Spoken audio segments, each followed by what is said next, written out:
3 நாள் சலிக்காமல் கோயிலுக்கு போயிட்டு வந்தாச்சுங்க. ஆனால் வந்து இன்றைக்கி தான் முக்கியமான நாளே. காலையில் ஆனால் வந்து நேரம் வரைக்கும் தூங்கிட்டோம். 1 மணிக்கு அலாரம் வச்சோம். அந்த அலாரத்தை ஆஃப் பண்ணிவிட்டு 1 மணிக்கு எந்திரிச்சு என்ன பண்ண போகிறேன்னு சொல்லிட்டு படுத்தேங்க.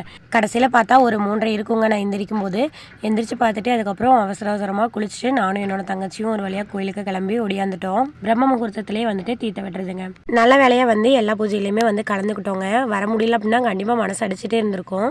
இப்போது மேலே ஐயர்லாம் வந்து கலசம் எடுத்துகிட்டு போயிட்டாங்க. சாமி கும்பிட்டுட்டு தீர்த்தமுமே வந்து விட்டாச்சுங்க. தீர்த்தம் விட்டதுக்கப்புறம் பூவெல்லாம் மேலே தூவி விட்டாங்க. சூப்பராக பார்த்து சாமியெல்லாம் கும்பிட்டாச்சுங்க. சாமி கும்பிட்டதுக்கப்புறமா இங்கே வந்து ஐமோன் காயின் வச்சுருந்தாங்க. அது எல்லாமே வேணுங்கிறவங்கலாம் வாங்கினாங்க. நாங்களுமே வாங்கிட்டு அதுக்கப்புறம் வந்து சாமியெல்லாம் கும்பிட்டுட்டு கொஞ்ச நேரம் கோவில் டைம் ஸ்பெண்ட் பண்ணிவிட்டு அப்புறம் வந்து சாப்பிட போனோம். அங்கே போய் அன்னதானம் சாப்பிட்டுட்டு அதுக்கப்புறம் வீட்டுக்கு போனவங்க வந்தவங்களையுமே வந்து சாப்பிட வச்சு வீட்டுக்கு கூட்டிகிட்டு போயாச்சு. அங்கே போய் ஸ்வீட்டு காரம் எல்லாம் கொடுத்துட்டு அப்புறம் வந்து அப்படியே டீயும் வச்சு கொடுத்துட்டு இருந்தோம். 4 நாளுமே ஏதாவது ஒரு நிகழ்ச்சி இருக்குங்க. இன்னைக்கு வந்து பார்த்தீங்கன்னா கரகாட்டம்ங்க. குயிக்காக ஃபுல் வீடியோ அப்லோட் பண்ணிடுவேங்க. தேங்க்யூ.